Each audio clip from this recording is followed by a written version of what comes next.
Sugar patients nuts తినచ్చా లేదా ఇవాళ discuss చేద్దాం. హాయ్, నేను డాక్టర్ ఎంఎడి Nikhil, consultant physician, Omega hospital. చాలా మంది షుగర్ పేషెంట్స్కి నట్స్ తినమంటే, సార్ నట్స్ చాలా ఫ్యాట్ ఎక్కువ ఉంటుంది కదా, తినచ్చా అని అడుగుతారండి. కానీ నట్స్లో ఉండేది హెల్తీ ఫ్యాట్, సో హ్యాపీగా నట్స్ అనేవి తినొచ్చు. సో ఇవాళ మనం నట్స్ని డయాబెటీస్ పేషెంట్స్లో రేట్ చేద్దాం.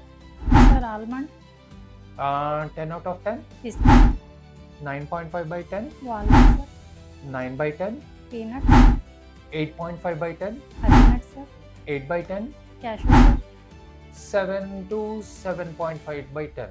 So all nuts are good for sugar patients అండి. బట్ క్యాష్యూస్ మాత్రం కొంచెం పోర్షన్ సైజ్ కంట్రోల్ చేస్తే మంచిది. సో పోర్షన్ విషయానికి వస్తే per day 30 grams of nuts వరకు మనం డైలీ తీసుకోవచ్చు హ్యాపీగా, ఏమీ సైడ్ ఎఫెక్ట్స్ లేకుండా. Thank you.